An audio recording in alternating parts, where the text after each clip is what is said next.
Hello again, everyone. Mr. Cruze here with another Algebra 2 review for you. This time, the final part of our Semester 2 final review. Alright, part 6. 6 videos to this whole review. Awesome. This video should probably be pretty short, I'm guessing. But anyway, again, if you need me at any time, you can tweet me, email me, post a comment on this video, whatever it takes to get a hold of me so you can do the best you can for your final exam. Alright? Here we go. 53. Expand 3x minus 2y to the 4th power. We have to use this lovely little thing called the binomial theorem, right? Which is really this complicated looking formula thing, but really it's just a pattern. It's nothing more than a pattern, alright? So let's try it. First things first, you've got a, and you've got b, and you've got n, right? A, technically it'd be a plus b to the n. We've got a minus in there, so that'll be different. But anyway, what it does is it breaks down into n combination 0. So n is 4. So 4 combination 0. Maybe I'll give myself a little more room. 4 combination 0. Then you do a to the 4th power, a to the maximum power. So you do 3x to the 4th. That's your first term. Plus, then you just keep going down the line. 4 combination 1. You knock the a part down a power, but when you knock that one down 1 power, you bring the second part up 1 power. So it'll be to the 1st power. And you keep going in a similar pattern. Knocking the a part down a power, bringing up the other part 1 power. You keep doing that until you get to the very last one, 4 combination 4. When those two numbers are the same, you know that will be your last term. A went down all the way, B is up all the way, okay? From here, I like to deal with coefficients. So let's do 4 combination 0. That is 1 times 3x to the 4th. 4 combination 1 is 4. Okay. Let's see, 4 combination 2, I believe, is 6, if I'm not mistaken. Yep. Yeah, you can check these on your calculator if you're uncertain. And then there's symmetrical after that. 4 combination 3 is 4. Okay. And 4 combination 4 is 1, of course. The first and the last ones are always 1. Now let's just deal with the numbers. The powers are really easy to see. I see there's going to be an x to the 4th, x cubed, y, x squared, y squared, x, y cubed, x, or y to the 4th. It's the numbers out front, the coefficients that mess people up, all right? I have a 1 and I have a 3 to the 4th. Well, 3 to the 4th is 81 times 1 is 1, so 81 x to the 4th. That's your first term. I have a 4, I have a 3 cubed, so that's 27, and a negative 2. So I do 27 times 4 times a negative 2, and I get negative 216 x cubed y. This one I have a 6, a 3 squared, and a negative 2 squared. So let's see, 3 squared is 9.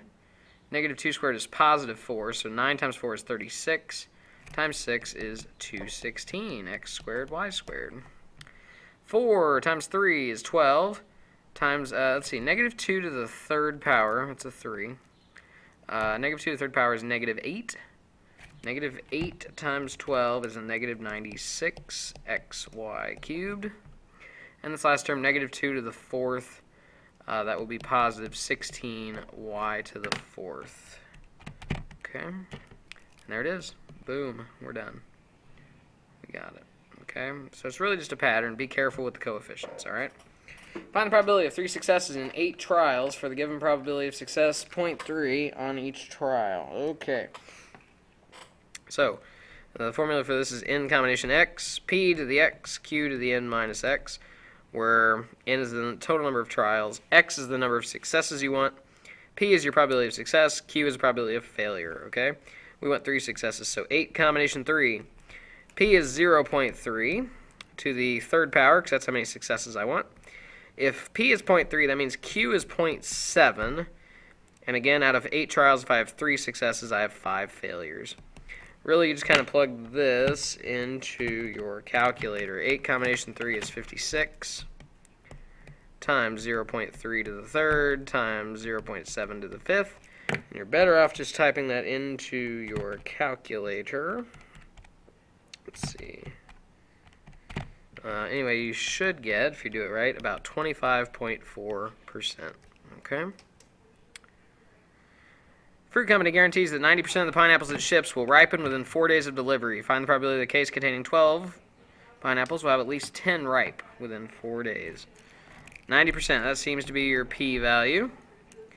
12 pineapples, that's N. We want at least 10, so that's X. Now, at least 10, hopefully we know what at least means. That means 10 works, because 10 is at least 10. 11 is at least 10, and also 12. So we, unlike the last one, we only had to do 1. We actually have 3 X's this time. So we're going to start off doing, let's see, it'll be 12 combination 10 times 0.9 to the 10 times 0.1 to the second. 0.1 and 0.9 have to add up to 1, okay? Then you do 12 combination 11. 0.9 to the 11th, 0.1 to the first. Then you do 12 combination 12, you do 0.9 to the 12, times 0.1 to the 0. You're going to figure out all 3 of those and then add them together. Alright? So this first one, if I look right, it looks like 23% roughly. Okay, the next one, if we do 11 successes, appears to be 37.7% roughly. And the last one, 12 combination 12,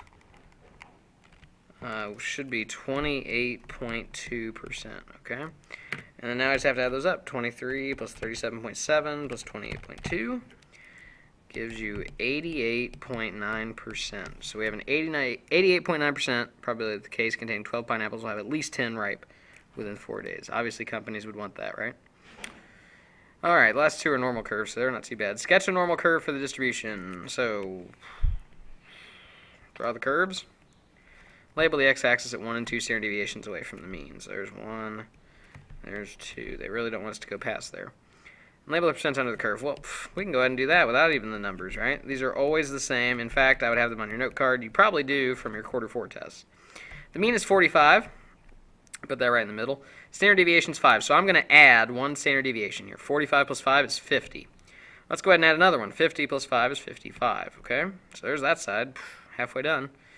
Let's go the other way. 45 minus 5 is 40, and 40 minus 5 is 35. There's your curve. Not so bad, right? 57, a set of days normally distributed with a mean of 50. Oh, let's draw the curve again. Notice it's about the same curve every single time, mean of 50. Standard deviation of 8.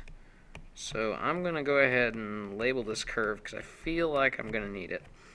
42 minus 8 is 34, and that'll be 26. It's 26. Let's see, 58 and 8 will be 66. Do I need to go another one? Yeah. 66 plus 8 is 74. All right. Then you can put your percents under your curve. You got 34s. You've got 13.5. You've got 2.35. And you've got 0.15 on the ends. Do not forget about the little 0.15s. Now, find the percent of data between 42 to 58. So I find the 42 on here. Whoop, put a bar. And the 58. Whoop, put a bar. What's the percent between them? Well, you just add those 2 numbers up. 34 and 34 is 68%. That's it. That's all you have to do. All right? That is it for your final exam review. Let me check. Yep, that's it. Okay? If you have any questions, tweet me, email me, post comments on this video, come in early or stay late for extra help, all right? I want you to do well on this final exam and end out this school year well, okay? Good luck studying, not just for this final, but for all your finals, all right? Take care, and I'll see you later.